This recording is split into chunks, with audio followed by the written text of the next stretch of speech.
Hello' friends, সকলোকে মোৰ চেনেলটোলৈ স্বাগতম জনাইছোঁ। আজি মই আপোনালোকক বনাই দেখুৱাম বিস্কুটৰ পেৰা। তাৰ কাৰণে মই এপেকেট মেৰী বিস্কুট লৈছোঁ আৰু এইখিনি মই ভালদৰে মিক্সিত গুড়ি কৰি ল'ম। এয়া দেখিছেনে, মই মিক্সিত ভালদৰে গুড়ি কৰি ল'লোঁ আৰু ইয়াতে মই ব্যৱহাৰ কৰিম 3 চামুচ পাউডাৰ গাখীৰ আৰু 3 চামুচ চেনি। চেনিখিনিও মই ভালদৰে মিক্সিতে গুড়ি কৰি ৰাখিছোঁ। আৰু এতিয়া মই ইয়াতে 1 চামুচ ঘিউ দি দিম আৰু ঘিউখিনি ভালদৰে মিহলাই দিম।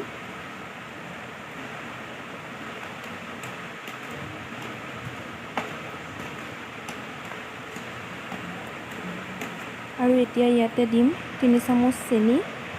গুড়ি কৰি ৰখা চেনিখিনি মই দি দিছোঁ আৰু 3 চামুচ পাউডাৰ গাখীৰ দি দিম।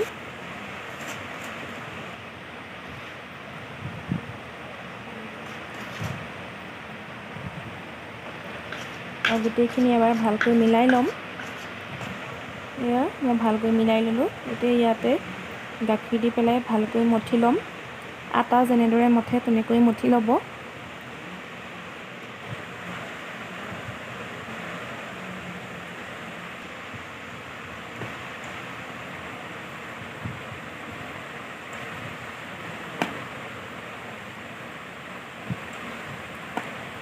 এয়া মোৰ মঠা হৈ গ'ল। এতিয়া মই হাত দুখনত অকণমান ঘিউ সানি লৈছোঁ আৰু ভালদৰে লাডুকেইটা বনাই যাম আৰু লগতে পেৰাৰ শ্বেপ দি যাম। দেখিছেনে কিমান ধুনীয়া হৈছে। আশা কৰিছোঁ আপোনালোকে ভিডিঅ'টো ভাল পাব আৰু ট্ৰাই কৰিব।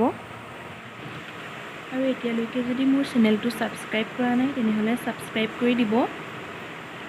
এয়া দেখিছেনে ইমান ধুনীয়া হৈছে পেৰাকেইটা। এনেকৈয়ে মই গোটেইকেইটা পেৰা বনাই ল'ম।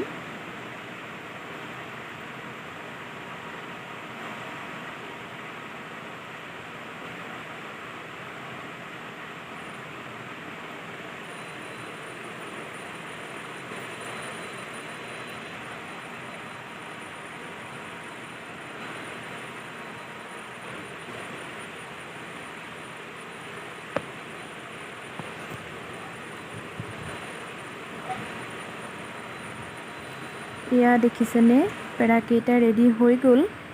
চাওকচোন কিমান ধুনীয়া হৈছে। আপোনালোকে যদি মোৰ ভিডিঅ'টো ভাল পালে তেনেহ'লে লাইক, কমেণ্ট আৰু ছাবস্ক্ৰাইব কৰি দিব আৰু কাষতে থকা বেল আইকনটো দবাবলৈ নাপাহৰিব।